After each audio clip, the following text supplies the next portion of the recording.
Sebelumnya kita mesti tahu dulu ya langkah-langkah EBM. Langkah-langkah EBM itu siklusnya seperti ini. Tapi bisa kita buat dalam kita sebut 5 tahap ya, ada 5 langkah. Yang pertama namanya formulating clinical question. Memformulasikan pertanyaan klinis. Ya, memformulasikan pertanyaan klinis itu ya dari gambar ini bisa kita melihat pasien,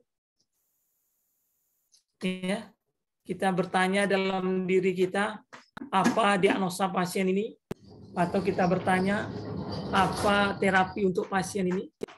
Bisa juga pertanyaan itu muncul dari pasien. Pasien itu bertanya, ya dokter saya sakit apa? Dokter, apakah saya bisa mati karena penyakit ini? Nah, ini namanya pertanyaan-pertanyaan. Jadi di situ dari pertanyaan-pertanyaan ini kita akan memformulasikan, itulah namanya formulating clinical question, yang mungkin sudah kalian pelajari.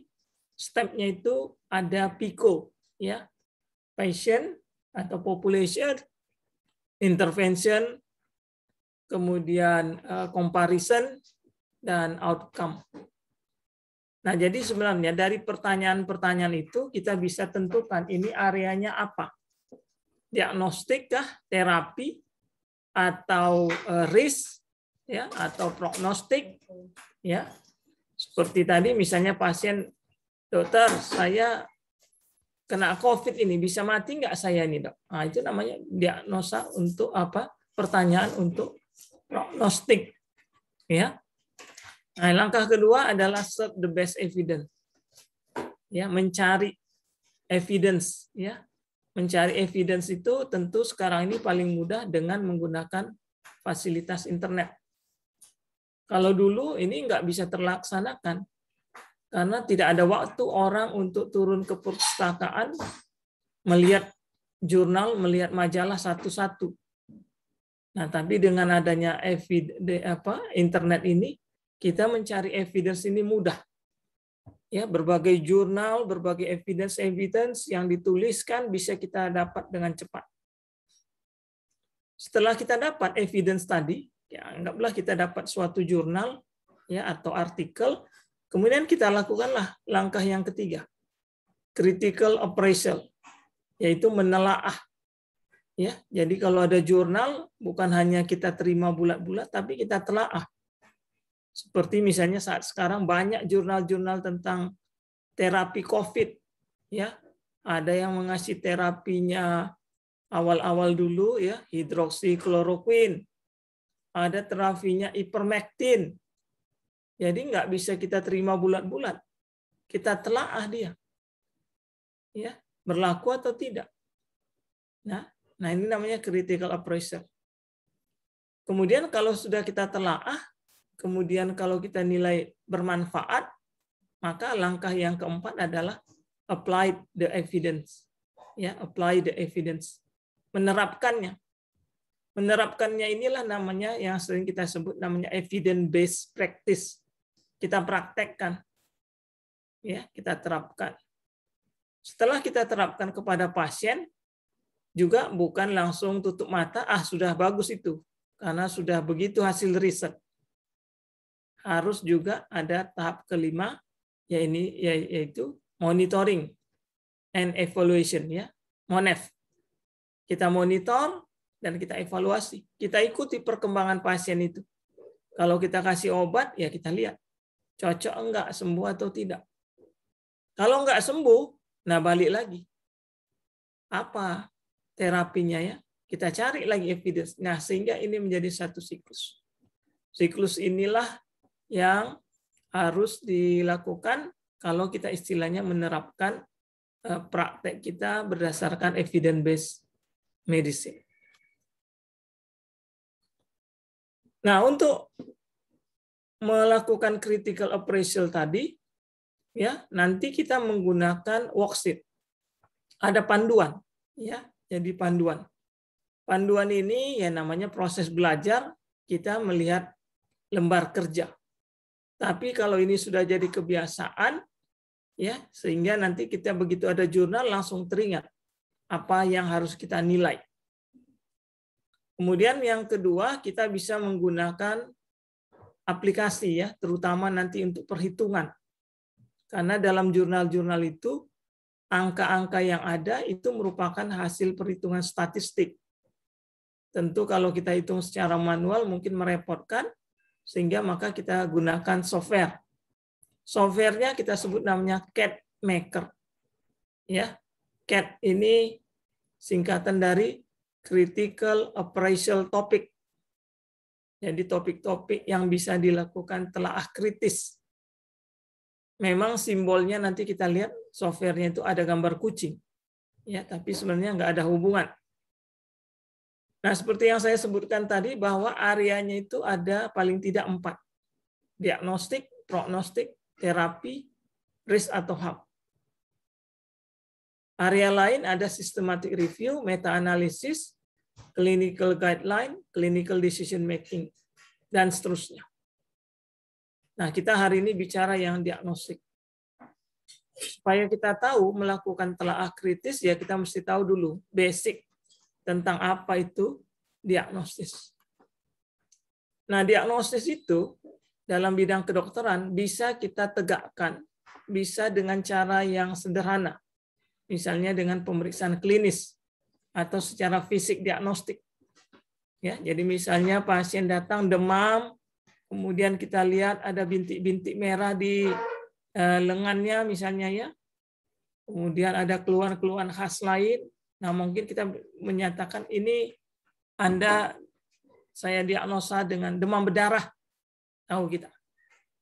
Atau pasien datang demam, batuk, sesak, ya kita mungkin bisa diagnosa ini kayaknya diagnosanya suspek COVID, ya. Atau pasien datang sesak, nafasnya bunyi-bunyi, kita periksa, oh ini asma. Nah, itu tegak diagnosis secara klinis, ya, atau secara fisik diagnostik. Tetapi orang mungkin tidak cukup yakin, ya, kalau hanya istilahnya dipegang-pegang aja, ditengok-tengok saja, menegakkan diagnosis. Maka ada pemeriksaan penunjang, periksa lab. Ya, jadi kalau kita periksa lab, misalnya demam berdarah, kita lihat trombositnya oh rendah, ya, leukositnya rendah, ya ini mungkin demam berdarah. Ya. Kemudian kurang juga puas, ya, ada pemeriksaan yang lebih canggih, tentu biasanya lebih mahal. Ya, misalnya pemeriksaan serologi, ya, pemeriksaan imunoglobulin anti denggi, ya, IgM, IgG anti denggi. Ada lagi pemeriksaan NS1, ya, NS1, ya, sehingga dia lebih yakin. Nah, itulah untuk kita lakukan pemeriksaan supaya kita bisa menegakkan diagnostis dengan benar. Dalam teknis pelaksanaannya, pemeriksaan itu bisa kita lakukan secara bertahap, ya, satu demi satu, atau bisa secara sekaligus, ya, paralel. Nah, kalau kita di Indonesia ini umumnya kita menerapkan secara bertahap. Ya, jadi kalau ada pasien datang, ya tidak langsung kita periksa semuanya. Mungkin yang kita periksa dulu darah rutin. Ya, kalau aman-aman, ya udah kasih terapi biasa saja, kira-kira begitu, ya. Tapi kalau ada masalah, ya hasilnya meragukan, ya kita mungkin lanjut ke pemeriksaan yang lebih lanjut. Itu namanya bertahap, ya, atau serial. Nah, pemeriksaan serial ini biasanya juga berkaitan dengan pembiayaan, ya, karena kalau pasien itu datang, kalau kita suruh periksa darah, foto toraks, scanning segala macam, ya tentu biayanya mahal. Pasiennya mungkin terkejut nanti, ya, biayanya besar. Tapi ada juga yang bisa dilakukan dengan pemeriksaan sekaligus. Biasanya pasien-pasien yang datang ke luar negeri, ya, yang datang ke Singapura, ke Malaysia, nah dia udah siap. udah siap untuk mengeluarkan duit banyak. Jadi kalau kita lihat pasien-pasien yang datang ke luar negeri itu, Anda lihat labnya lengkap, ya, labnya lengkap, ya, pemeriksaan yang nggak pernah kita kenal pun nanti ada nampak di sana. Pemeriksaan ronsennya, toraksnya, ya, semua EKG, USG semua dilakukan.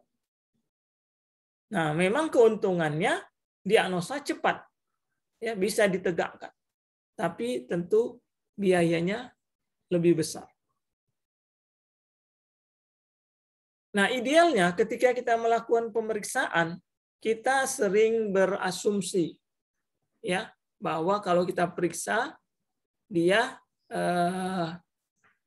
positif, ya, kita asumsikan wah memang sakit. Atau kalau saya periksa negatif, bahwa yang kita periksa itu enggak sakit. Ya. Nah, itu tidak sebetulnya benar, ya. Sering kita berpatokan seperti itu. Begitu kita periksa sesuatu positif, ya kita, oh ini sakit ini. Nah, tapi sebenarnya dalam pemeriksaan itu ada kemungkinan salah. Ya. Kemungkinan salah itu yang kita sebut dengan namanya false positif dan false negatif. False positif ini artinya kita periksa dia positif, tapi sebenarnya pada kenyataan dia tidak sakit. Sebaliknya, false negatif, kita periksa dia negatif, tapi sebenarnya dia menderita penyakit. Nah, untuk itu maka kita harus memperhitungkan, ya, apa indikator, ya, suatu alat itu bagus atau tidak untuk menyingkirkan adanya false positif dan false negatif. Nah, kalau kita lihat dalam pemeriksaan tadi, ya, kemungkinan positif negatif, ya, dengan kenyataannya iya atau menderita penyakit dan tidak menderita penyakit, maka tabel 2x2 ini akan kita bisa lihat. Kalau hasil tes itu positif atau iya, dan dia menderita penyakit, inilah yang kita sebut dengan positif benar atau true positif. Kalau tes itu negatif dan dia memang tidak sakit, ini kita sebut dia negatif benar atau true negatif. Sedangkan yang kita periksa dia positif, tapi dia tak sakit, ini positif semu atau tadi false positif, dan di sini ada false negatif. Inilah kemungkinan salah tadi. Ya, kemungkinan salah tadi. Oleh karena itu biasanya dalam pemeriksaan suatu uji diagnostik itu, ya, sedapat mungkin bisa kita gunakan alatnya sederhana, murah, ya, dan tidak invasif. Ya. Dan sedapat mungkin bisa mendiagnosa pada fase yang sedini mungkin. Jadi kalau kita lihat dalam situasi COVID ini, ya, dulu awal-awal kita hanya melakukan pemeriksaan antibody, ya, swab antibody, ya, kemudian nanti berikutnya swab antigen, dan yang terakhir ini swab PCR, ya, yang lebih pasti. Nah, kita tahu PCR mahal, ya, mungkin sejutaan dulu. Nah, sekarang sudah diturunkan pemerintah sekitar 500.000. Itu pun masih sebenarnya relatif mahal. Sehingga tidak semua orang bisa melakukannya dengan mudah, ya. Sehingga diagnosa penyakit tadi bisa saja tidak diketahui. Nah, indikator-indikator atau ukuran-ukuran di dalam nilai diagnostik ini, yang paling penting itu atau yang paling sering digunakan itu sensitivitas dan spesifisitas. Selain ukuran sensitivitas dan spesifitas, ada juga namanya predictive value. Predictive value ini ada dua, predictive value positif dan predictive value negatif. secara klasik tabel ya uji diagnostik tadi kita buat seperti ini, tabel 2x2 di mana ada sel A yang untuk positif-positif ya, yang B positif negatif, C negatif positif, dan D negatif negatif. Nah, ini standar ya, baku emas susunannya seperti ini. Ya, jadi ingat susunan ini harus seperti ini sehingga rumus ini kita bisa lakukan. Untuk sensitivitas rumusnya adalah A dibagi A tambah C. Ya, spesifisitas adalah D dibagi B tambah D. Sedangkan positive predictive value adalah A dibagi A tambah B. Negative predictive value D dibagi C tambah D. Nah, selain ukuran-ukuran dasar tadi, ada juga ukuran-ukuran lain yang kita sebut namanya pretest probability. Pretest probability ini sama dengan prevalensi. Kita lihat rumusnya adalah A tambah C dibagi seluruhnya atau N. Ya. Jadi A tambah C ini yang menderita semuanya penyakit. Ya. Jadi prevalensi. Jadi dari tabel 2x2 tadi kita bisa menilai berapa prevalensi penyakit itu. Kemudian ada ukuran LR, ya, likelihood ratio. Ya, LR ini ada likelihood ratio positif dan likelihood ratio negatif. Dalam prakteknya kita cenderung paling sering menggunakan yang LR positif. Ya, jadi LR positif ini karena kita umumnya melakukan pemeriksaan untuk menegakkan diagnosa kita positif. Ya. Jadi kita gunakanlah likelihood ratio positif. Kemudian ada ukuran-ukuran lain, pretest odds, kemudian post-test odds. Kemudian dari pretest odds dan post-test odds ini sampailah kita kepada post-test probability. Ya, post-test probability. Jadi di sini ada pre-test probability dan ada post-test probability. Kita nanti akan melihat perbedaan atau perubahan dari pre-test probability ke post-test probability. Kalau ada perubahan yang besar, nah ini berarti kita nilai alat diagnostik tadi bagus, ya, bermanfaat untuk menegakkan diagnosa. Nah, sekarang kita lihat apa pemahaman, ya. Apa itu sensitivitas? Sensitivitas itu kemampuan alat untuk mendeteksi penyakit. Jadi sensitivitas itu kalau kita periksa seseorang positif, kita yakin dia memang sakit. Jadi nilainya ini sedapat mungkin tinggi, minimal 80%. Sehingga kalau kita periksa, ya misalnya kita dapat 90%. Maka kalau kita periksa seseorang tadi positif, maka kita yakin dia 90% sakit, ya, menderita sesuatu penyakit. Sedangkan spesifisitas itu menunjukkan kemampuan alat bahwa yang kita periksa itu tidak sakit.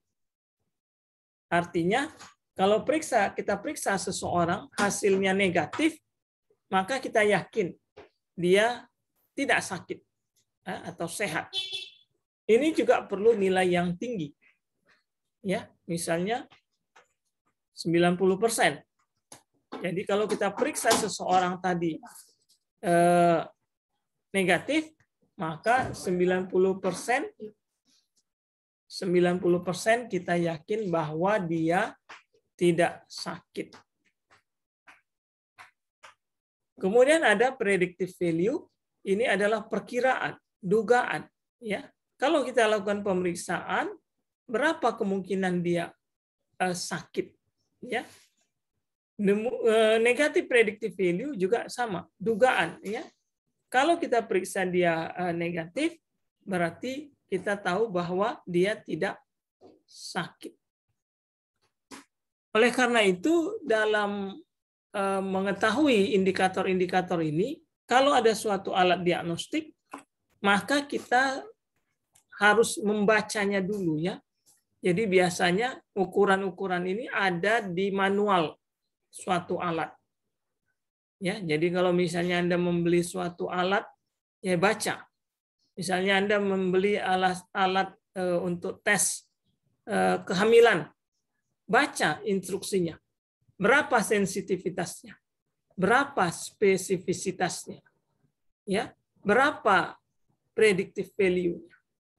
Nah, tentu harapannya nilai-nilai tadi, sensitivitas, spesifitas ini sedapat mungkin di atas 80%. Nah, kemudian ada likelihood ratio. Ya, likelihood ratio ini adalah perbandingan ya antara kemungkinan seseorang menderita penyakit kalau hasilnya positif dibanding kalau orang itu tidak menderita penyakit. Ya. Nah, jadi likelihood ratio ini menunjukkan berapa kali ya kemungkinan hasil tes tadi pada orang yang sakit dibanding dengan orang yang tidak sakit. Nah, likelihood ratio tadi seperti yang saya sebutkan tadi, yang paling sering kita gunakan adalah yang positif. Ya. Jadi kalau kita secara rumus seperti itu, A per A tambah C, atau itu adalah nilai sensitivitas dibagi dengan 1 kurang spesifisitas. Nah, likelihood ratio tadi seperti yang saya sebutkan, kita akan memilih yang positif. Ya, jadi kalau nilai yang positif itu nilainya yang ini. Ya. Tapi kalau kita menilai likelihood ratio yang negatif, nilainya yang ini. Nah, kalau dia yang positif, tentu yang ini akan kita lihat. Jadi, kalau dia lebih besar dari 10, itu artinya ada perubahan besar. 5 sampai 10 ini perubahan sedang. Ya, 2 sampai 5 perubahan kecil, 1 sampai 2 tidak ada perubahan. Nah, jadi likelihood ratio ini mencerminkan adanya perubahan dari pretest probability ke post-test probability.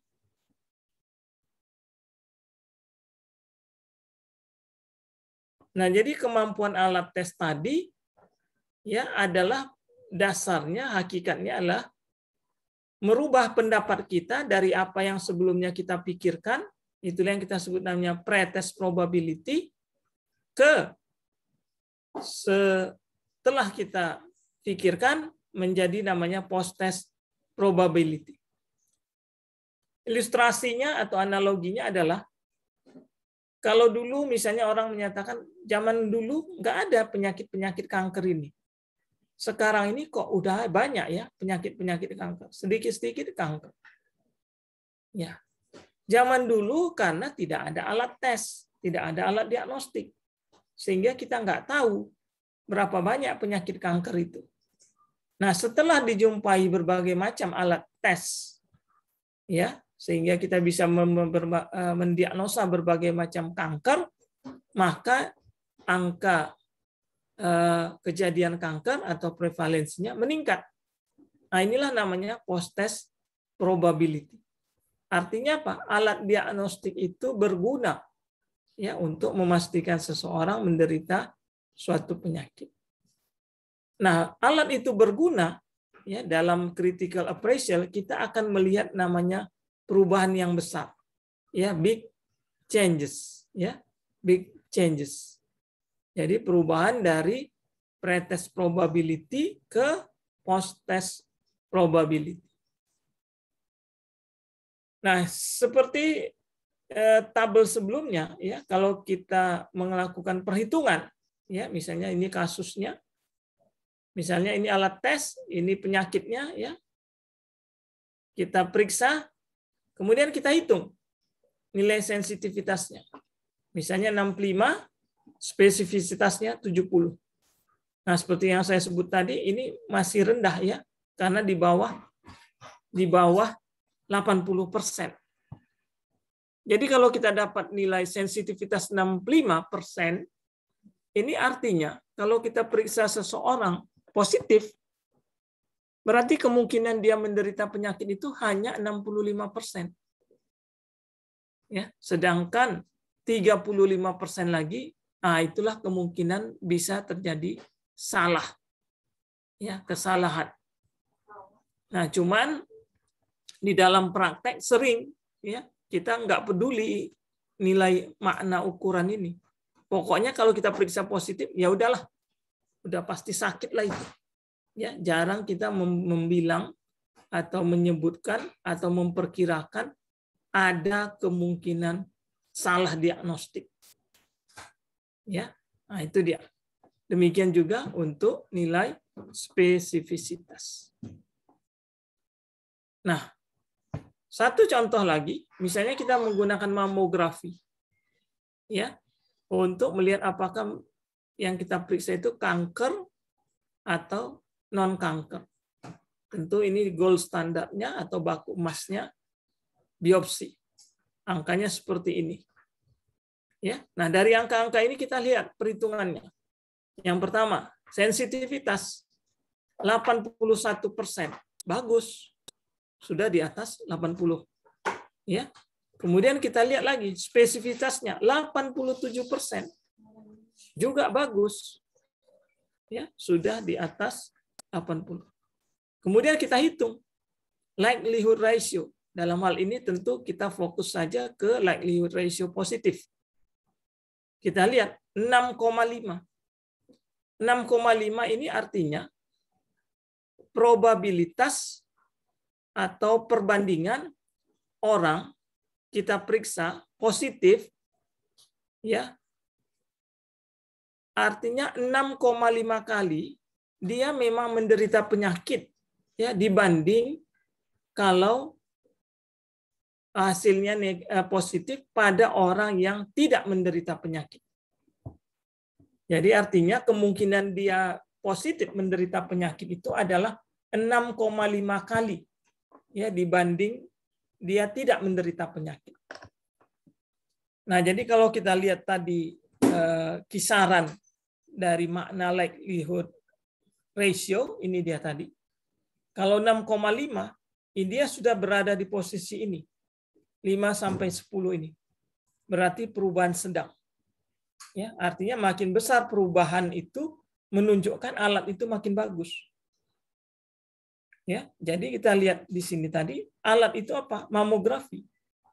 Jadi mamografi ini bagus, ya, berdasarkan data-data ini. Alat ini bagus untuk mendiagnosa orang apakah kena kanker payudara ataupun tidak. Ya, karena mamografi ini termasuk alat yang tidak invasif. Ya. Kalau histopatologi atau biopsi tentu invasif. Ya. Nah, jadi ini sudah menunjukkan satu alat itu baik. Kemudian lebih lanjut kita telaah tentang pretest probability atau prevalensi. Jadi dari data ini, ya, prevalensi itu adalah ini yang menderita sakit dibagi dengan seluruhnya. 33%. Artinya, sebelum ada alat mamografi ini, prevalensi kanker payudara itu kita tahu cuma 33%. Ya, sebelum ada alat. Sesudah ada alat, inilah sesudah ada alat, namanya post-test probability. Tapi sebelum sampai ke post-test probability ini, kita harus hitung dulu pre-test odd dan post-test odd. Baru bisa sampai ke post-test probability. Nah, dengan sesudah ada alat, prevalensi kanker itu menjadi 76,4%. Jadi, dari pretest probability, sebelum ada alat, 33%, setelah ada alat, 76%. Berarti alat itu mampu mendiagnosa yang selama ini tidak tertahu, ya, tidak terdiagnostik. Ya. Dari 30% ke 70% ini udah ada kenaikan yang sangat besar sebenarnya. Ya, istilahnya inilah yang kita sebut namanya big changes. Ya, perubahan yang besar. Ya, secara umum menurut para ahli, kalau ada peningkatan sekitar 20%, itu pun sudah big changes. Ini lebih dari 20% ya, bahkan 100% meningkat. Ya, berarti mamografi tadi benar-benar useful, ya, bermanfaat untuk digunakan di praktek sehari-hari. Nah, itu dasar untuk tentang diagnostik. Nah, bagaimana kita masuk ke langkah tadi dalam ABM? Kita melakukan telaah kritis terhadap jurnal-jurnal diagnostik, ya, terhadap artikel-artikel diagnostik. Untuk menilai diagnosis ini secara critical appraisal, kita akan menilai 3 komponen, yaitu kita singkat dengan VIA. VIA itu apa? Validity, ya. Validity artinya apakah jurnal ya dengan diagnostik tadi valid, ya. Kemudian important, apakah nilai-nilai dari hasil diagnostik tadi bermanfaat, ya, penting. Kemudian yang ketiga, applicability. Ya, apakah hasil yang tadi dari artikel tadi, dari jurnal tadi bisa diterapkan. Applied. Ya, apply. Artinya bisa diterapkan, ini termasuk kita nanti menilai alatnya ada enggak, ya, harganya mahal enggak. Ya, kalau harganya mahal ya mungkin enggak mau orang. Ya, misalnya semua masyarakat disuruh sebelum masuk kantor harus PCR, misalnya begitu ya. PCR-nya mahal 1 juta. Ya, gajinya cuma 2 juta, habislah. Ya, setiap mau masuk kantor PCR ya habis. Ya. Nah, kalau kita lihat di televisi ya, artis-artis itu kan kita lihat tiap hari dia show. Dan ditulis memang seluruh kru artis yang ada di sini sudah melakukan pemeriksaan swab antigen atau PCR. Nah, itu mungkin sebanding karena gaji dia mungkin ratusan juta. Bisa sehingga pemeriksaan PCR itu atau swab tadi murah sama dia. Tapi kalau orang kantoran biasa ya ini tidak apply, ya. Oke, berikutnya kita akan masuk ke worksheet. Nah, untuk worksheet ini ada beberapa pertanyaan ya yang akan kita jawab. Harapannya jawabannya ini ya, bagus, ada. Yang pertama, pertanyaan tentang apakah hasil dari studi diagnostik ini valid? Ini berkaitan dengan metodologi. Jadi validity itu untuk menjawab metodologi. Artinya kita menilai apakah si peneliti melakukan penelitiannya dengan metodologi yang benar. Apa itu metodologi yang benar? Antara lain, apakah ada kelompok yang independen? Adakah perbandingan yang blind, ya, dibanding dengan gold standarnya. Kemudian apakah ya pasien yang kita periksa itu memang cocok untuk didiagnostik dengan alat itu. Jadi kalau misalnya kita mau melakukan katakanlah swab PCR, yang di PCR itu apakah memang pasien dengan keluhan batuk, sesak, demam. Nah, kalau itu cocok, oh berarti iya. Ya, tapi kalau yang diperiksanya yang nggak ada keluhan, sebenarnya nggak cocok. Ya. Jadi memang dalam uji diagnostik kita harus bedakan. Ada yang kita periksa itu adalah orang-orang yang dengan keluhan, ada simptom. Ya. Kalau dia nggak ada simptom, itu sebenarnya bukan uji diagnostik. Itu yang kita sebut dengan namanya screening. Ya, screening adalah memeriksa orang-orang yang tampaknya sehat. Ya, screening. Ya, jadi kalau screening ya bolehlah pakai dengan rapid test. Ya, rapid test boleh. Kemudian yang ketiga, ya, apakah reference standar ya diterapkan, di-applied ya, dilakukan tanpa mengetahui hasil dari tes.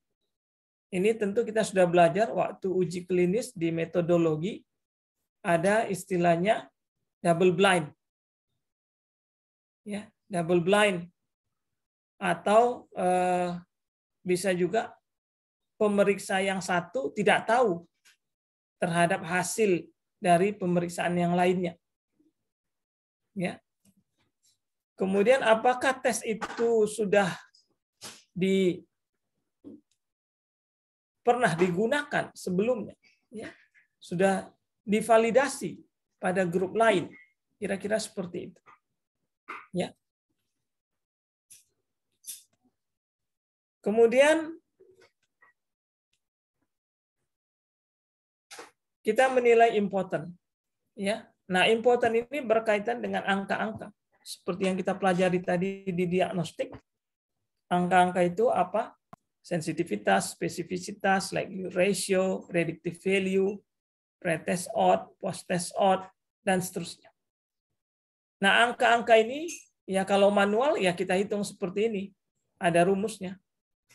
Nah, tapi kalau kita agak malas, nah kita gunakanlah aplikasi yang kita sebut tadi, software CADMaker. Ya. Nah, oleh karena itu CADMaker nanti Anda gunakan, ya, Anda download, ya, bisa di-download dari internet untuk bisa Anda melakukan perhitungan. Kemudian yang ketiga, komponen applicability. Ya, apakah hasil yang tadi bisa diterapkan ke pasien kita? Nah, untuk menjawab ini ada pertanyaan. Pertama, ya, apakah alat diagnostik tadi tersedia? Ya, artinya kalau kita misalnya di Medan, ada nggak alat itu di sini? Terjangkau nggak? Akurat nggak? Ya, precise nggak? Tepat nggak? Ya, di tempat kita, ya, di setting. Karena namanya ini untuk praktek. Ya. Kemudian pertanyaan berikutnya, apakah pasien yang mau kita terapkan itu sama dengan pasien yang di dalam penelitian ini? Maka kita nanti lihat dalam penelitian itu siapa pasiennya, apa kriteria inklusi dari pasien itu. Ya.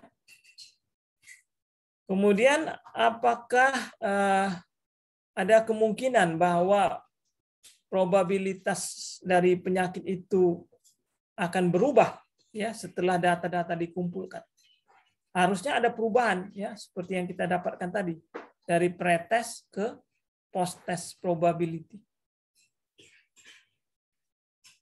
Kemudian apakah hasil diagnostik tadi akan merubah, ya, dari tahapan batasan untuk pengobatan kita. Ya, artinya harusnya iya. Ya, karena kita periksa positif, ya harus kita obati. Ya, harusnya bisa merubah untuk kita segera mungkin diobati, ya. Jadi early diagnostic and prompt treatment. Kemudian apakah pasiennya mau bekerja sama untuk pelaksanaan itu? Ya, jadi tentu kalau alat diagnostiknya ini tidak invasif, umumnya mereka mau bekerja sama. Tapi kalau alatnya invasif, ya, misalnya katakanlah kita mau mendiagnosa orang, apakah seseorang ada sumbatan pada jantungnya, pembuluh jantungnya, mau nggak dikateter, kan kira-kira gitu. Belum tentu orang mau, karena invasif. Ya. Kemudian apa konsekuensi dari alat tes tadi? Ya, apakah akan menolong pasien? Ya, tentu ini harapan jawabannya adalah iya semua. Ya, jadi kalau semua kita jawab iya, maka kita bisa menyatakan bahwa alat diagnostik tadi bermanfaat. Ya, jadi karena kita cerita tentang diagnostik. Ya, jadi alat diagnostik tadi bermanfaat. Nah, untuk perhitungan seperti yang saya sebut tadi, Anda boleh download CADMaker ya, sehingga nanti kita bisa masukkan angka-angkanya.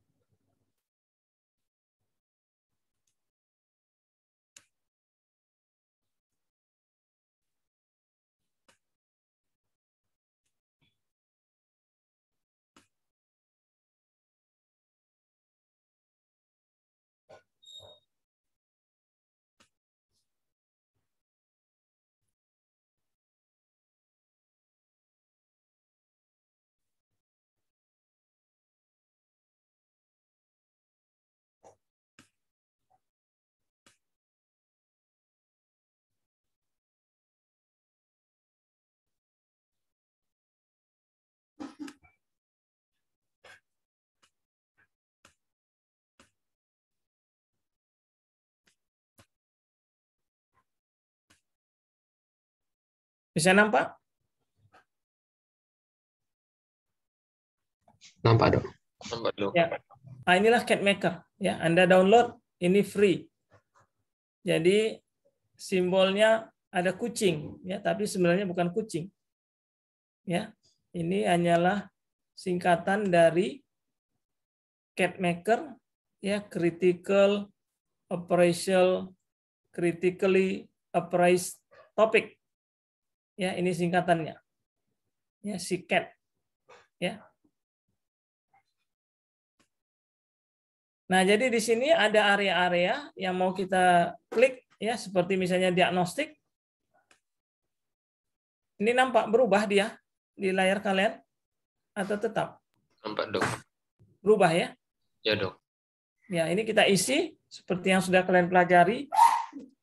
Ini mulai dari formulating clinical question ya, pertanyaan-pertanyaannya, PICO. Ya, tapi ini sebenarnya nggak begitu penting. Yang penting untuk kita adalah mengisi data angka-angka ini. Ya. Jadi angka-angka ini kalau dia 2, ini seperti ini, tabel 2x2. Kita akan isi ya, seperti tadi misalnya angkanya ya. Ini acak saja. Ya, saya isi.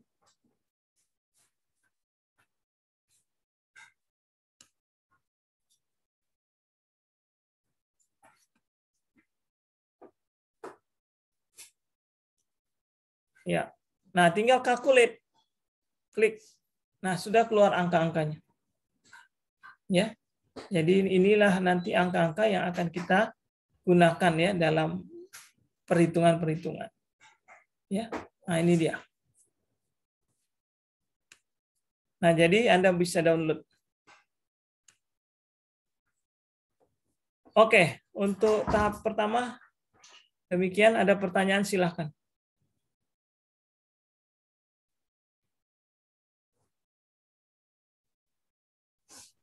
Izin bertanya, Dokter.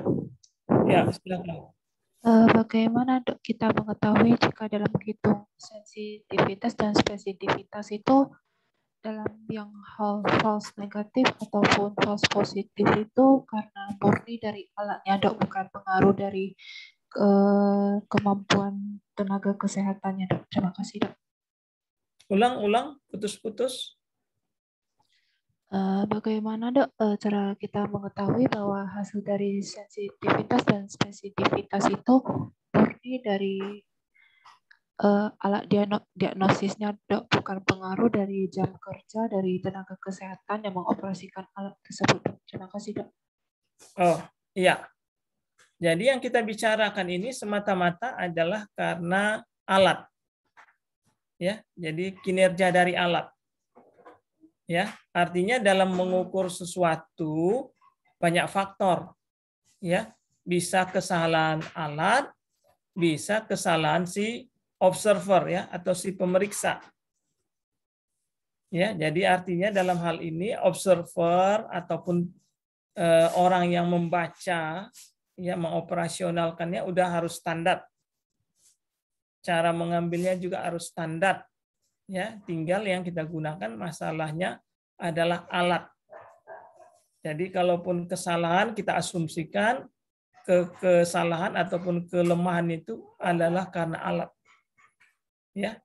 Jadi dalam hal ini tidak terkait dengan SDM-nya ataupun prosedur pengambilan sampel. Ya, misalnya juga biopsi, ya kan? Biopsi kan juga itu asumsinya kalau yang diambil itu jaringannya tepat, kan gitu ya. Kalau dia tusuk ke tempat lain, ya salah juga. Ya, biopsi sendiri pun itu sebenarnya sepersekian dari keseluruhan yang mungkin diduga ada misalnya jaringan tumor. Jadi itu kita abaikan, kita hanya bicara alat. Ya. Ada lagi?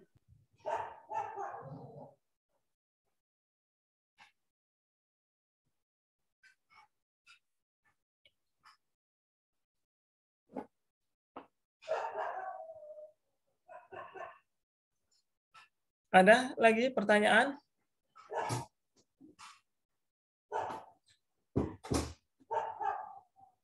Oke, kalau nggak ada, kita masuk ke topik yang berikutnya ya.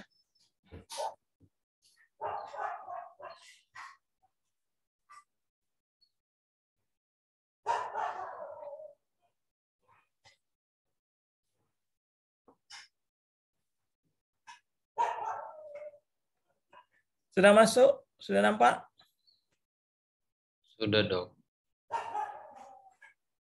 Nah, sekarang kita masuk ke demonstrasi ya, atau contoh untuk melakukan critical appraisal ya. Dalam hal ini baru untuk topik critical appraisal untuk diagnostik. Jadi critical appraisal tadi menggunakan worksheet dan CADMaker. Jadi masing-masing topik ada worksheet-nya. Untuk diagnostik ada worksheet-nya. Untuk prognostik ada worksheet-nya. Untuk terapi ada worksheet-nya ya, dan seterusnya.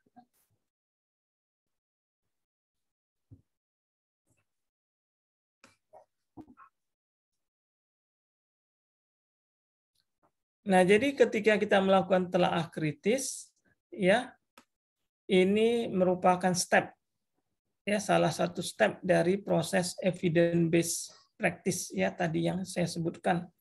Ya, jadi ada 5: formulating clinical question, search the best evidence, kemudian critical appraisal, apply the evidence, ya, dan monitoring and evaluation evidence, ya.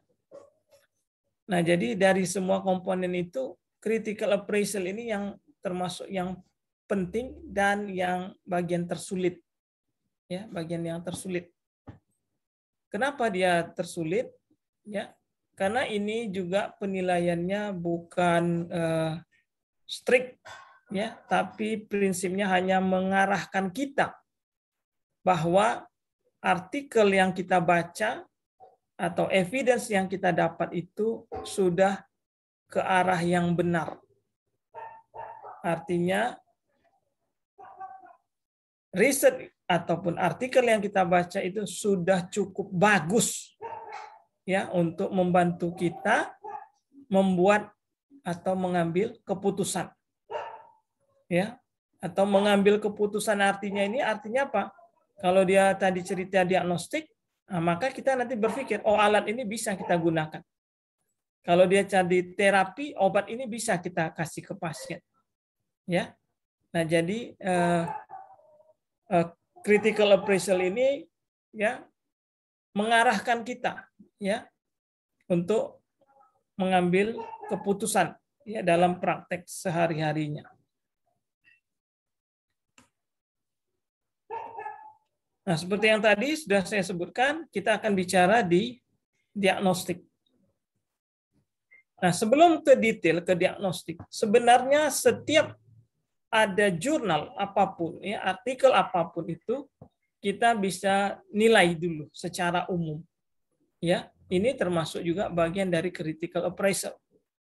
Ya, kita menilai ya hasilnya tadi secara sistematis. Untuk apa kita menilai itu? Ya tentu supaya kita paham. Ya, kita paham. Kita mengerti. Kemudian kita bisa mengikuti perkembangan.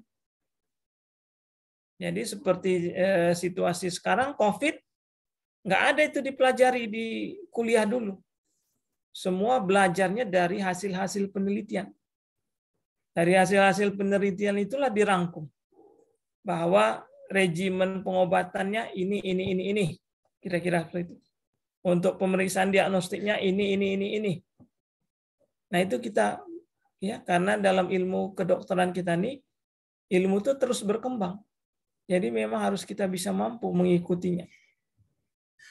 Kemudian yang ketiga, dengan kita memahami ya langkah-langkah penelitian tadi dilakukan dengan benar, maka kita pun kalau mau melakukan perbandingan, kita bisa melakukan penelitian kembali dengan langkah-langkah yang sama. Sehingga nanti kita bisa bandingkan apakah hasilnya itu benar atau tidak. Ya, tepat atau tidak. Sama nggak hasil yang kita peroleh dengan hasil yang ditunjukkan oleh si peneliti. Nah, jadi kalau ada suatu jurnal, maka telaah kritis kita itu secara sederhana ada 4 komponen yang harus kita lihat. Yang pertama, kita menilai struktur dan kelengkapan makalah tadi. Ya, struktur dan kelengkapan makalah itu mulai dari bagaimana judulnya ya, adakah abstraknya, ya, kemudian baru masuk ke isi ya. Di isi itu adakah pendahuluan, ya, kemudian ada metode, kemudian ada bagian hasil, ada bagian pembahasan, ada bagian kesimpulan, ada daftar pustaka.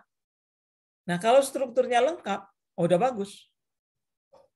Ya, dibanding kita misalnya membaca jurnal, mula-mula pendahuluan, kemudian langsung hasil, kesimpulan, ya nggak tahu. Nggak ada disebut metodenya. Berarti nggak lengkap strukturnya. Ya, jadi kalau tak lengkap, ya udah. Jurnal ini nggak bagus, pinggirkan. Ya, abaikan. Nah, ya, ini artinya struktur. Jadi kalau kita menilai ke manusia itu lengkap nggak? Ya kan? Ada kepalanya, ya, ada tangannya, ada kakinya, oh lengkap. Bagus dia, kan gitu. Tapi kalau kita lihat ada kepala, tangannya kok separuh sebelah, ya kakinya kok enggak lengkap, berarti udah enggak. Kemudian langkah berikutnya adalah menilai judul. Ya, tentu judul ini berkaitan dengan kepentingan kita. Kalau kita mencari artikel tentang diagnostik, ya tentu kita carilah kata-kata diagnostik. Ya. Jadi misalnya bla bla bla bla diagnostik kasus COVID, berarti diagnostik. Jadi nggak usah kita cari yang tidak ada hubungannya dengan kepentingan kita. Kemudian kita baca abstraknya. Nah, di abstrak ini juga kita baca ada kata-kata kuncinya. Jadi kata-kata kuncinya itu misalnya termasuk kata-kata kunci kalau di diagnostik ini sensitivitas, spesifisitas. Nah, itu harus ada di abstrak. Sehingga kita tahu, oh ini jurnal tentang diagnostik. Kemudian kita lihat referensinya, rujukannya.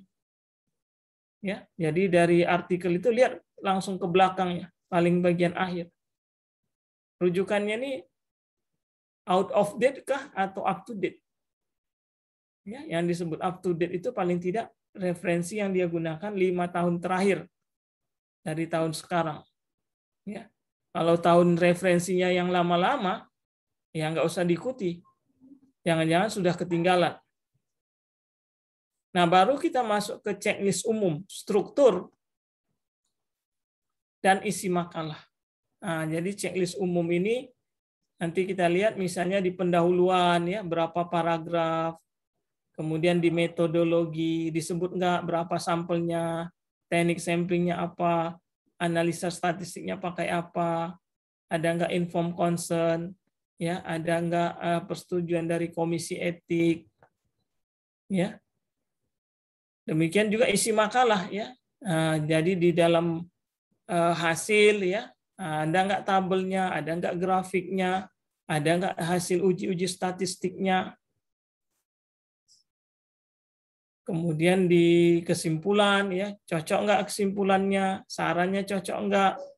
Nah ini dia checklist umum. Ya. Kemudian baru pembahasan, ya, baru kita lihat telaah kritisnya, benar nggak langkah-langkahnya. Ini checklist aja dulu, ada, tidak ada, tidak ada, tidak ada, tidak, ya. Nah baru masuk ke telaah kritisnya. Nah, telaah kritisnya tadi, seperti yang saya sebutkan tadi, 3 komponen. Validity, important, applicability. Validity ini paling mudah kita lihat di bagian metode atau metodologi. Ya, jadi kalau dia melakukan metodologi dengan cara-cara yang benar, oke, kita lihat disebutkan nggak cara-caranya. Ya. Disebutkan nggak dia cara mengambil sampelnya. Nah, itu di metodologi. Kemudian important, ya, ini hasilnya. Jadi kalau diagnostik, hasilnya gimana kalau penting? Hasilnya penting kalau nilai sensitivitas, nilai spesifitasnya di atas 80%. Nah, itu berarti hasilnya penting. Tapi kalau kita baca jurnal, sensitivitasnya 20%, spesifitasnya 50%, ya udah nggak usah teruskan lagi baca jurnal itu. Toh dia nggak berguna. Ya. Kemudian applicability. Nah, ini bagaimana prakteknya. Ya. Nah, untuk prakteknya ini kita bisa baca di bagian discussion.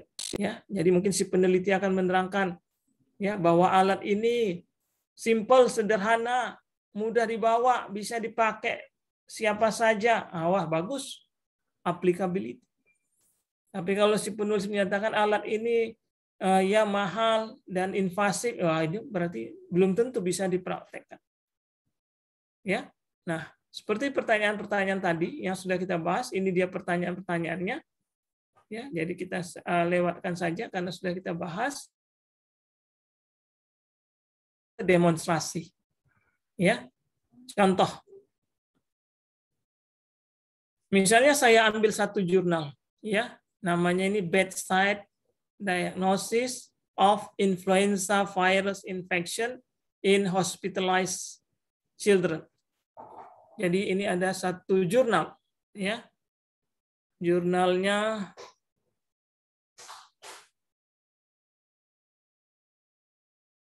jadi kalau kita kembali ke langkah-langkah evidence-based medicine tadi, misalnya pertama kan kita formulating clinical question.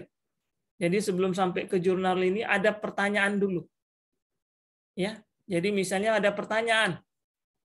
Misalnya orang tua bertanya, "Dokter, anak saya ini diopname, sakit apa?" Kan kira-kira ya.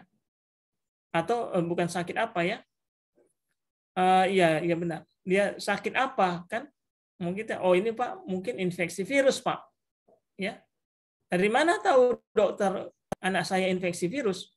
Nggak ada dilakukan pemeriksaan untuk itu. Mungkin kita sebagai dokter kita bisa menjawab itu berdasarkan epidemiologi. Ya, jadi misalnya anak-anak yang diare, ya kalau kita belajar ilmu anak, kasus diare kan 90% atau mayoritas itu disebabkan oleh rotavirus, ya misalnya gitu ya. Tahu kita. Kita bisa bilang sama orang tuanya, anak bapak ini diare, sakitnya diare karena apa dokter? Nah, mungkin kita bisa bilang, oh ini kemungkinan karena virus, kan gitu. Nah, tapi kalau orang tuanya ngotot, tapi belum ada dokter diperiksa laboratorium darah segala macam belum ada. Periksa aja lah dokter, kan gitu. Nah, kita kan harus tahu ya. Kita sebagai dokter akan bertanya, pakai periksa apa ya? Kan gitu. Nggak tahu kita periksa apa. Nah, ini contoh kasusnya ini. Maka kalau kita mau tahu gitu, influenza virus. Kan? Ya, kalau influenza tadi kan saya contohkan diare. Kalau influenza itu gejalanya apa? Batuk, pilek, kan gitu ya, influenza. Andalah misalnya sebelum COVID ya, batuk, pilek. Ada nggak diperiksa infeksi virus atau tidak? Nggak ada. Ya kan? Nah, tapi kalau ada orang mau ngotot, periksalah dokter anak saya ini. Nah, maka Anda cari di internet. Nah, langkah kedua itu namanya ya search the best evidence. Cari di internet. Anda tulis misalnya influenza virus, diagnosis. Ya, nah kita cari, banyaklah mungkin beberapa jurnal muncul. Nah, salah satunya kita ambil. Nah, masuklah kita dapat ke jurnal ini. Karena jurnal ini secara kita baca dari judul, kayaknya cocok. Karena kasus yang kita tangani, misalnya pasiennya lagi batuk pilek, kemudian diopname. Ya, jadi kita mengopnamekan pasien batuk pilek, demam tadi, karena kita bilang infeksi virus. Ya, ini juga berkaitan dengan terapi. Karena biasanya kalau dia infeksi virus tak perlu dikasih antibiotik. Ya kan? Tidak perlu kasih antibiotik. Pemborosan. Nah, kebanyakan di rumah sakit ya sering asal demam udah kasih antibiotik yang sebenarnya tak perlu. Karena penyebab penyakitnya tadi secara epidemiologi kita tahu adalah virus. Ya. Nah, jadi kita masuk sekarang ke tahap critical operation. Jadi jurnal yang sudah kita dapat, nah kita lakukan telaah kritis. Nah, jurnalnya ini, dulu ya saya lihat dulu.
Ya, jadi kita cari di internet, dapatlah kita jurnal ini. Nah, inilah dia jurnalnya.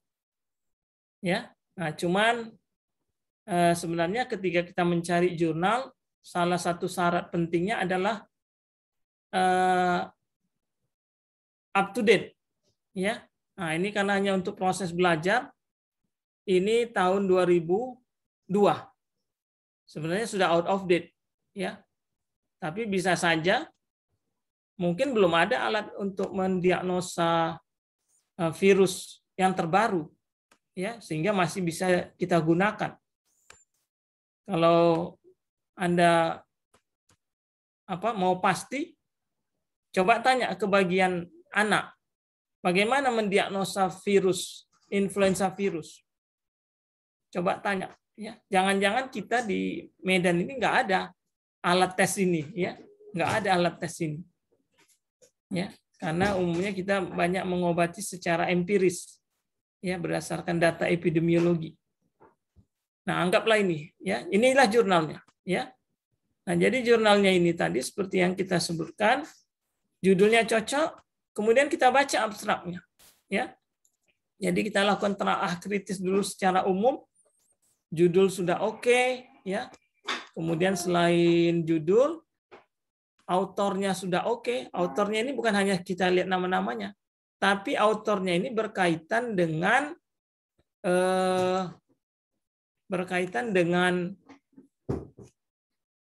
institusinya, Jadi kita lihat di sini misalnya institusinya. Dari Departemen Pediatrik, udah cocok lah itu ya. Berarti memang dokter yang kompeten terkait dengan kasus pada anak. Ya. Kemudian kita lihat ininya, abstrak. Oh, ini abstrak. Abstrak itu panduan kita menilai apakah ini bagus atau tidak. Ada IMRAD. Ya. IMRAD itu Introduction, Method, Result, Discussion. Ya. Introduction itu termasuk juga objektif, ya. Kemudian method, result, discussion itu termasuk juga conclusion. Jadi sudah memenuhi dia. Kemudian di abstrak itu kita akan menilai kata-kata kunci seperti yang saya sebutkan tadi. Jadi karena ini diagnostik, kata-kata kuncinya apa? Ini. Ada sensitivity. Ada specificity. Oh, udah cocok. Ini dari segi abstraknya sudah tahu. Oh, ini pasti tentang diagnostik. Ya. Kemudian kita nilai struktur makalahnya secara umum. Ya, ada introduction. Nah, ini introduction-nya. Kemudian ada method. Ya. Kemudian ada habis method, ada result. Ya. Kemudian ada discussion, ya. Kemudian ada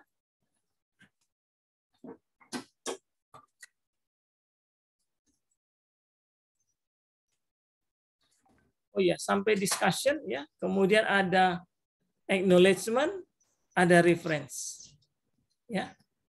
Nah, jadi dari sini secara umum kayaknya ini jurnalnya sudah bagus, ya, secara umum, ya. Nah, jadi secara umum sudah kita nilai oke. Nah, barulah sekarang kita masuk kepada telaah kritis secara spesifik, yaitu menggunakan worksheet. Ya, menggunakan worksheet yang sudah kita pelajari untuk jurnal diagnostik.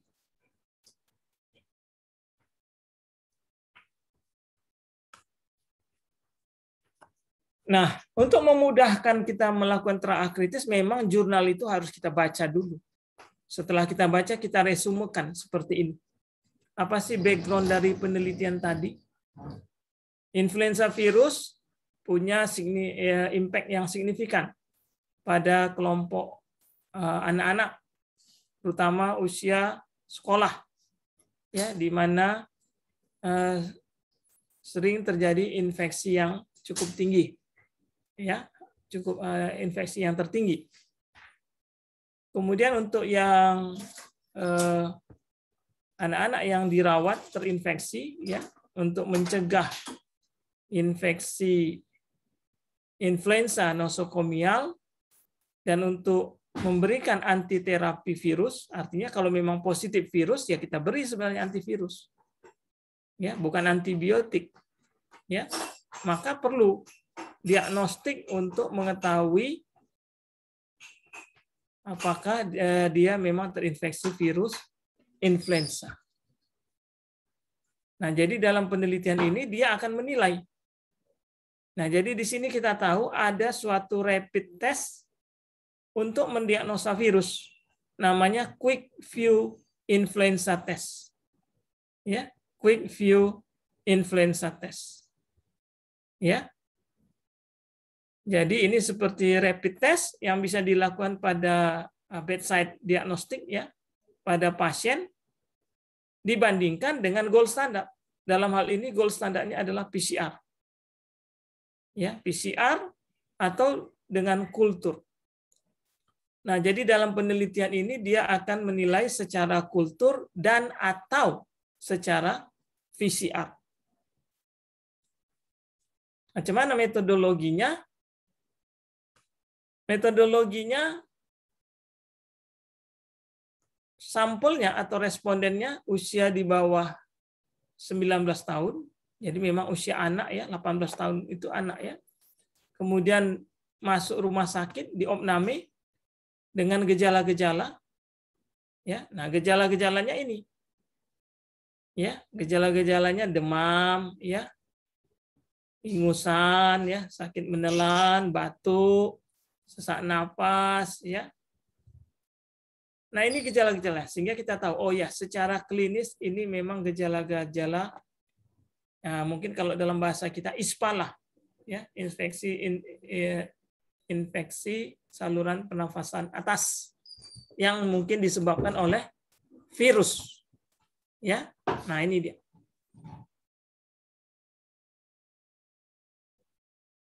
Jadi memang berdasarkan kriteria itu, ini adalah orang-orang yang memang eligible, ya, cocok untuk pasien-pasien anak yang diduga terinfeksi virus influenza. Nah, di dalam penelitian ini dia jelaskan bagaimana cara mengambil sampel. Jadi kita melihat di sini sampelnya sebenarnya cukup banyak pada awalnya. Jadi semua anak-anak yang masuk rumah sakit itu ada 625. Kemudian diberi penilaian, ya, yang mana yang cocok tadi sesuai dengan kriteria inklusinya. Sampai ada izin, ya, karena kan belum tentu semua orang tua mau nggak anaknya dijadikan sampel penelitian. Mungkin ada yang menolak, ini ada yang menolak. Ya. Sehingga yang memberikan concern itu sampailah pada ini 233. Nah, pemeriksaan quick view tadi, influenza test, itu pengambilan sampelnya juga dari nasal, ya, hampir sama dengan swab sekarang kita nih, ya. Nah, jadi kadang-kadang mungkin orang tuanya nggak sampai hati kan dilakukan anaknya pemeriksaan seperti ini, mungkin dia menolak setelah dijelaskan. Ya, sama seperti kita swab, kan malas kita, ya, swab itu kan karena sakit awal-awal, tapi sekarang sudah banyak menerima, ya, udahlah nggak apa-apa swab gitu, ya. Nah, macam mana studi desainnya, ya? Ini juga kita resumekan setelah kita baca. Prospektif, ya, cross seksional, dari setiap anak dilakukan 2 swab nasal, ya, 1 untuk influenza dan 1 untuk rapid test, ya. Kemudian hasilnya dibandingkan. Nah, dalam definisi operasional si peneliti menyatakan infeksi disebut influenza tadi positif kalau kulturnya positif. Memang kultur ini kan gold standard. Artinya kalau ditumbuhkan virus, ya tumbuh dia. Berarti memang ada virus influenza. Ya. Atau dia disebut positif influenza kalau pemeriksaan PCR-nya 2 kali berturut-turut positif. Influenza A dan B. Nah, inilah detailnya, ya. Walaupun sebenarnya kita tahu pemeriksaan PCR saja sudah cukup tinggi. Tapi dalam penelitian ini dia mau buat 2 kali. Kalau 2 kali positif, berarti dia benar. Nah, kemudian peneliti, ya, dilatih dan diajari untuk menginterpretasi rapid test tadi sesuai dengan instruksi dari pabrik. Nah, pemeriksanya, ini istilahnya tadi yang di-blindkan, ya, atau di-mask. Artinya pemeriksa PCR dan kultur itu tidak tahu apa hasil dengan rapid test. Saling tak tahu. Ya, artinya bekerja masing-masing. Tidak contek-contekan, ya, tidak tanya, "Kau hasil si anu apa?" Enggak ada gitu.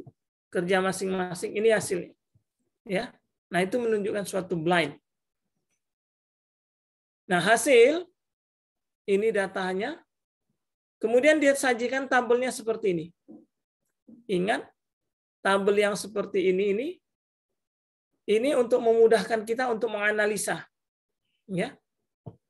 Karena belum tentu semua jurnal itu membuat hasil langsung sensitivitasnya sekian spesifik. Belum semuanya ada seperti itu. Ataupun kalau ada, dia langsung hasil aja tanpa memberikan informasi yang seperti ini. Sehingga kalau kita telaah, mungkin kita ya percaya saja. Tapi kalau dia buat ada seperti ini, kita bisa telusuri. Benar nggak? perhitungannya. Nah, ini hasil yang finalnya dia dapat. Di sini didapatnya sensitivitasnya 74, ya sebenarnya kurang bagus ya, karena masih di bawah 80. Tapi spesifitasnya cukup tinggi, 98. Positive predictive value, negative predictive value. Jadi sebenarnya secara umum alat ini cocok untuk menidakkan. Ya. Jadi cocok kalau kita periksa negatif ya kita bilang, "Pak, ini anaknya nggak terinfeksi virus." Ya, untuk menidakkan ini cocoknya. Sedangkan untuk mengiyakan, ya ini kurang bagus. Karena cuma 74%. Ada kemungkinan sekitar 26% salah. Ya, kira-kira begitu. Nah, sekarang kita lihat untuk worksheet kita.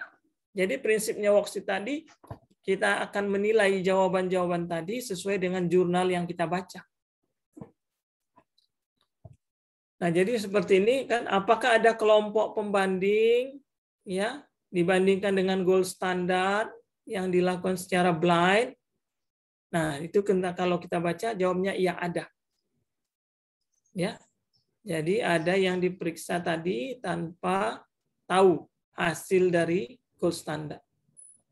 Apakah pasiennya cocok? Nah, tadi kita jawab yes. Karena pasien ini pasien influenza, tadi batuk, demam, ingusan. Ya, cocok. Memang pasien demam.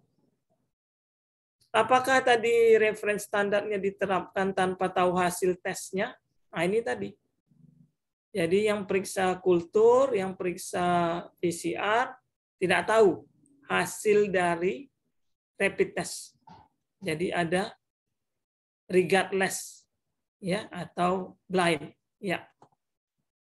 Apakah studi quick view ini sudah ada pernah dilakukan sebelumnya? Ya, jadi kalau kita baca jurnal sudah ada jelaskan. Penelitian si Anu sudah menggunakan quick view ini juga. Oke, kita jawab yes. Jadi kalau kita secara umum jawabannya di sini ya, tentu ada dengan penjelasannya. Maka kita berkatakan bahwa jurnal ini valid. Arti jurnal ini sudah dilakukan dengan cara-cara metodologi yang baik. Nah, berarti sudah terjawab yang komponen pertama. Kemudian masuk kita ke komponen yang kedua. Ya, komponen yang kedua yaitu tentang important. Hasilnya itu penting. Ya. Nah, untuk hasil penting tadi dalam diagnostik kita akan nilai sensitivitas, spesifisitas dan seterusnya. Maka kita masukkanlah angka ini berdasarkan data yang ada. Nah, data yang ada tadi kan dia udah langsung jawab sebenarnya sensitivitasnya sekian, spesifitasnya sekian. Ya. Jadi kita kalau mau masukkan ke angka ini nggak tahu kita. Sehingga kita nggak bisa menghitung likelihood ratio, nggak bisa menghitung pretest, ya, maka kita telusuri. Macam mana kita telusurinya? Kita lihat data yang ini. Nah, lihat. Ini data yang dia berikan. Ya. Tadi dia katakan yang disebut positif, ini positif, itu kultur atau 2 kali PCR positif. Jadi kalau kita lihat di sini, kultur positif, rapid positif, PCR positif, berarti memang dia terinfeksi. Ya kan gitu ya. Kemudian kalau kultur negatif, ya PCR positif, ini ya PCR-nya positif. Ya, PCR positif. Rapid positif. Berarti dia positif. Ya. Jadi itulah yang warna-warna ini saya buat kuning, merah, hijau. Inilah saya tuangkan ke dalam tabel 2x2. Jadi kalau kita lihat di sini rapid negatif, ini tesnya ya. Tesnya yang di sini, yang di atas ini gold standard. Ini tesnya negatif. Rapid negatif. Ini rapid. Ada 2, ada 1, ada 2. Berarti total 5. Ya. Jadi rapid negatif, tapi kultur atau PCR positif. Nah, ini kita lihat. negatif rapid, tapi kultur positif. Positif masuk. Ini kultur positif. Ini kultur negatif, tapi PCR-nya positif. Ini PCR setelah 2 kali. Inilah dia. Jadi dari data ini kita bisa susun, ya, kita telusuri, ya, 14, 5, 5, 209. Nah ini kalau kita hitung secara manual, ya kita masukkan sini. 14, 5, 5, 209. Kita hitung. Tadi yang disampaikan di peneliti cuman ada sensitivitas, spesifisitas, sama predictive value. Kita hitung angkanya sama. 74, 98, 74, 98. Ya. Nah, tapi karena kita sudah bisa membuat ke dalam tabel 2x2 ini, kita bisa hitung. Kita tahu likelihood ratio. Kita lihat nih, likelihood ratio-nya 37. Wah, sangat besar ini artinya. Artinya, kalau kita periksa seseorang positif, maka dia memang menderita terinfeksi influenza virus 37 kali dibanding dia tidak menderita influenza virus. Kemudian dari sini kita bisa lihat pretest probability. Pretest probability-nya nih 8%. Tapi setelah adanya quick view influenza test ini, menjadi post-test probability menjadi 76. Jadi dari 8 ke 76 itu big change, ya, perubahan yang sangat besar. Dengan kata lain, dari nilai-nilai ini, maka kita katakan quick view ini sangat bagus. Ya, performance alat tes quick view ini sangat bagus untuk mendiagnosa influenza virus pada anak-anak. Ya, pada anak-anak. Ya. Nah, kalau kita menggunakan CatMaker, ya, saya stop dulu CatMaker.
Udah nampak CatMaker-nya?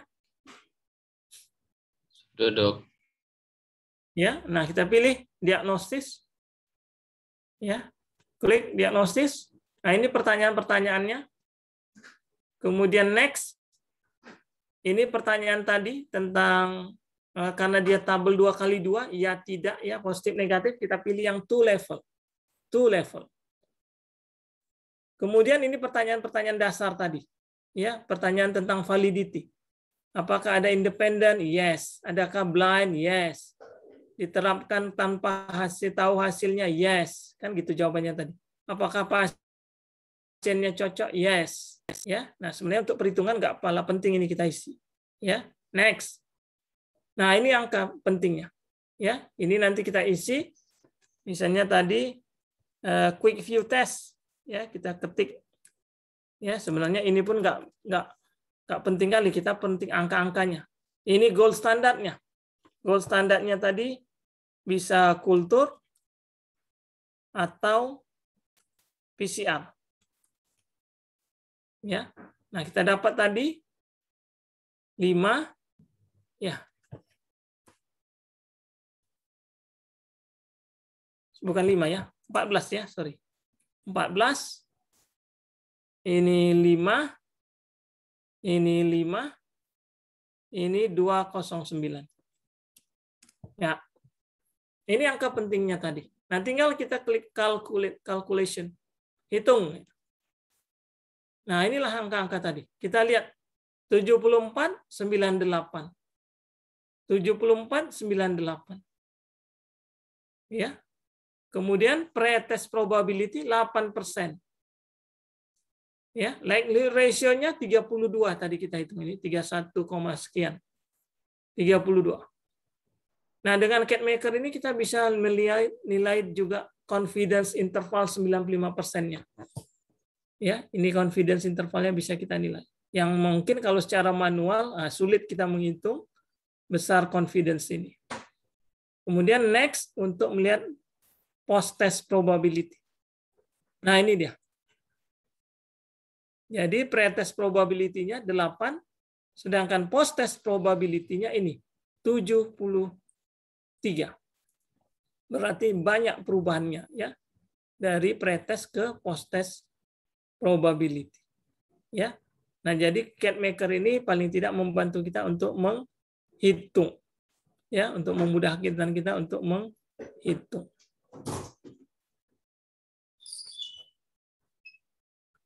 Nah, jadi kembali ke ini, kalau mau kita lakukan manual, ya, jadi hasilnya sama. Nah, jadi kita harus tahu maknanya tadi apa. Kalau kita katakan tadi sensitivitas 70%, apa itu artinya? Ya, nah ini sudah kita bahas tadi di kuliah pertama. Ya, ini adalah persentase orang yang positif. Ya, artinya kalau 74% kita periksa positif, maka kita nyatakan ya kemungkinan Anda menderita influenza virus adalah sebesar 74%. Ya. Kemudian spesifisitas sudah kita bahas, positive predictive value sudah, likelihood ratio sudah. Ya. Ini juga sudah.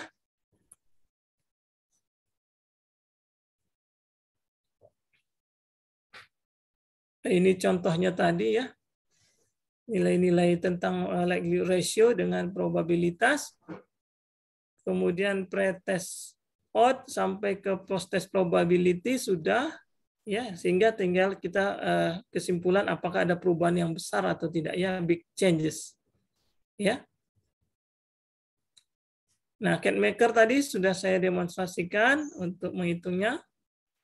Nah, berarti dari situ kita bisa menyatakan hasil tadi secara umum ya, 74%, walaupun dia masih di bawah 80%, tapi ukuran-ukuran yang lain sudah cukup bagus. Likelihood ratio-nya bagus, ya, sensitivity-nya bagus, ya, perubahannya besar. Maka kemungkinan kita menyatakan bahwa ini alatnya sudah cukup baik. Ya. Nah, baru sekarang kita menilai tentang applicability, penerapannya. Nah, ini sesuai juga, mungkin tidak semua Anda bisa menjawab, ataupun saya pun belum tentu bisa menjawab, karena mungkin keterbatasan pengetahuan kita dengan situasi di lapangan. Ya, jadi misalnya pertanyaan nomor 1, apakah alat tes itu available? Nah, ini setahu saya belum ada kita nih di Indonesia ataupun di Medan lah. Nggak available quick view test ini. Belum pernah saya dengar ada orang melakukan. Nah, begitupun Anda tanya ke dokter anak, ada nggak tes untuk influenza virus? Kalau dia ada, nah mungkin kita bisa berubah jawaban ini. Mungkin jawabnya yes. Ini saya jawab no, karena saya tahu nggak ada. Affordable, nah kayaknya mungkin masih mahal ini ya. Akurat, ini akurat ya, dalam akurat kita. Precise cocok, tapi yang available, affordable ini mungkin jawabannya nggak pas. Ya, maka saya jawab di sini no. Ya, jadi mungkin jawabannya tidak, karena alat ini belum tersedia. Not available in Medan atau not available in my clinic practice. Ya, di praktek klinik saya belum ada. Misalnya begitu ya. Nah, jadi kalau dia belum ada, berarti alat ini hanya sebagai pengetahuan kita, ya, artinya kita tahu, ya, mana tahu nanti ada pasien berobat ke luar negeri, dokter saya dites di sana pakai alat tes ini, katanya infeksi virus, nah kita udah tahu, ya, Jangan pula nanti dokter saya udah dites di luar negeri pakai alat ini. Oh itu bisa tes apa Pak? Ya, oh saya nggak tahu Pak, kan malu kita. Ya, jadi ini sebagai pengetahuan. Kemudian ya, apakah pasiennya sama dengan yang di praktek kita? Ya harusnya sama ya. Kita mencari jurnal ini kan tadi berdasarkan dari formulating clinical question tadi dari kita menjumpai pasien di praktek. Ya, oh iya ya apa ya mendiagnosanya kan ini dia. Apakah probabilitas pasien itu kemungkinan probabilitas penyakit itu berubah setelah data-data dikumpul? Ya iya. Kan berubah dari pretest ke posttest berubah. Prevalensinya berubah. Ya. Kemudian apakah akan merubah batasan untuk pengobatan kita? Ya iya. Jadi seperti tadi di resume awal kita lihat kalau di resume awal bahwa tujuan penelitian ini adalah untuk prompt treatment. Nah, ini dia. Ya, untuk prompt treatment. Treatment apa? Antiviral terapi. Jadi merubah keputusan kita untuk segera memberikan pengobatan antivirus. Ya. Kemudian apakah pasiennya akan bekerja sama? Ya ini tentu iya. Ya, kalau tadi kan si keluarga pasien bisa menanya, ya dokter, anak saya ini kenapa dikasih antibiotik? Tapi kata dokter dia terinfeksi virus. Nah kan begitu kan? Oh iya ya, antivirus ya Pak. Ngapain kita kasih antibiotik? Buang-buang biaya yang nggak perlu. Nah itu berarti dia mau bekerja sama. Kemudian apakah tes ini akan menolong pasien? Ya tentu. Maka kita jawab yes. Ya. Nah, jadi walaupun di sini ada satu no, ya, yang lain sekarangnya jawabannya ya, maka secara umum ya kita bisa buat namanya additional notes. Ya, tuliskan di sini bahwa jurnal ini sudah dilakukan dengan valid dan memberikan nilai yang penting. Ya, nilai yang penting tadi, nilai yang diagnostik tadi. Ya, dan bisa diterapkan kecuali karena hambatan ketidaktersediaan alat dan biaya. Nah, begitu. Itu namanya additional note-nya. Setelah kita melakukan telaah kritis. Karena yang lain-lainnya bagus. Cuman hanya alatnya nggak ada. Atau mungkin biayanya mahal. Nah, tapi kalau dia sudah ada, wah berarti cocok sekali. Ya, jadi kita bisa membedakan mana pasien yang perlu kita beri antibiotik atau antimikrobial, ya, mana yang harus kita beri antivirus, ya, sehingga pasien tepat ditangani dengan sesuai dengan etiologinya, ya. Ya, itulah demonstrasi kita untuk praktek evidence-based medicine untuk area diagnostik. Ya, silakan kalau ada yang ingin bertanya.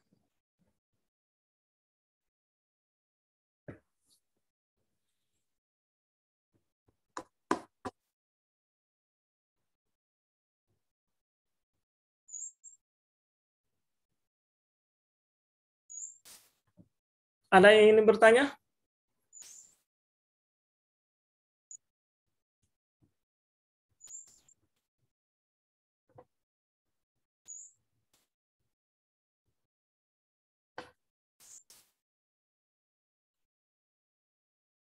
Ada yang ingin bertanya?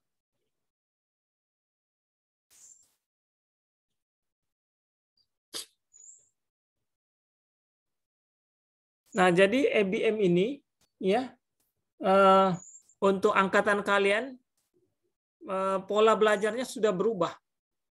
Ya, pola belajarnya berubah. Pada angkatan sebelum kalian EBM ini kita buat seperti tutorial. Jadi ada 8 kali tutorial sebelumnya. 8 kali tutorial itu untuk diagnostik ada 2 jurnal yang ditutorialkan, ya kita melakukan telaah kritis seperti tadi, 2 jurnal diagnostik, 2 jurnal terapi, 2 jurnal prognostik, dan 2 jurnal risk atau HAM. Nah, tapi pada angkatan kalian ini nggak ada lagi di tutorialnya, udah dihapuskan. Ya, sudah dihapuskan. Dan digantikan tutorialnya dalam bentuk seperti praktikum. Jadi yang seperti yang saya share tadi di silabus kita, saya ulang lagi ya, saya share di silabus. Izin dok, Ya. kalau dari nama filenya itu silabus semester 4 dok, sedangkan sekarang semester 5 dok. Hah? Mungkin itu CRP 4. mungkin itu silabus yang lama mungkin dok. Enggak, justru ini yang baru.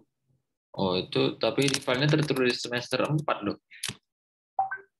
Hah? File siapa? File kamu atau file saya? File dokter tadi yang tadi dokter share screen.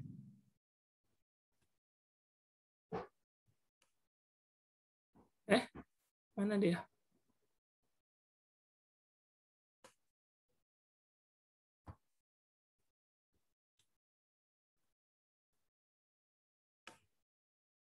Tapi ya, saya share lagi.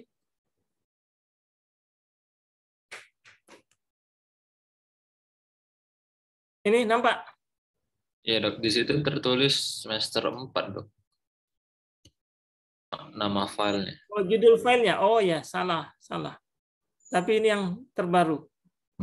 Jadi yang terbaru ini KKK sekian, sampai nanti di akhir. Nah, baru kita di sini. Praktikum. Nah, di sini jadi modelnya praktikum. Kalau dulu modelnya tutorial. Kalau tutorial kan berapa ya? 8 atau 9 orang ya? Kalau tutorial ya? Ada juga 11 orang dok. Oke. Tapi kalau praktikum kan 45 orang ya? 40 sampai 42 orang dok. Nah, itu. Jadi ini modelnya jadi praktikum. Kalau dulu namanya kita sebut namanya DK, diskusi kelompok. Sejenis seperti tutorial. Tapi karena udah perubahan kurikulum, ini menjadi praktikum ya. Ini dulu namanya, kodenya itu DK. Dulu satu-satu ini. Ini kayaknya udah digabung ini. Nah, berarti cuma 2 kali saja praktikumnya. Diagnosis terapi, kemudian praktikum yang kedua prognosis dan HAM. Nah, kalau dulu diagnostis ini 2 kali kita tutorial. 2 kali tutorial itu artinya kalau tutorial yang yang kuliah biasa kan ada hari pertama, ada hari kedua kan begitu ya. 2 hari kan dia kan. Nah, kalau dia EBM tidak memang. 1 hari itu harus selesai. Ya, jadi Anda dikasih jurnal seperti yang saya tunjukkan tadi, jurnal ini baca, tentu udah dibaca di rumah, tinggal diskusi.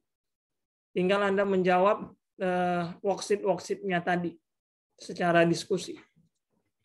Nah, tapi ini di sini jadi digabung ya nanti. Jadi bentuknya seperti praktikum,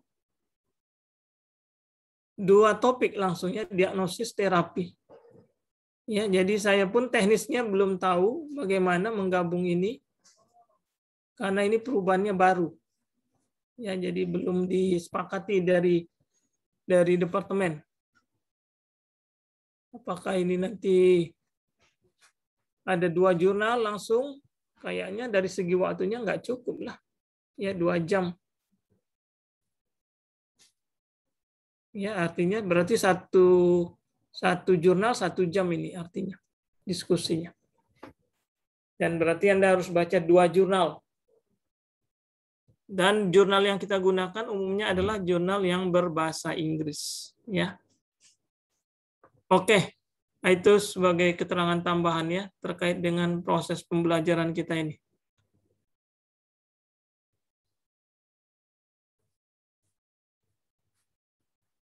Ada pertanyaan?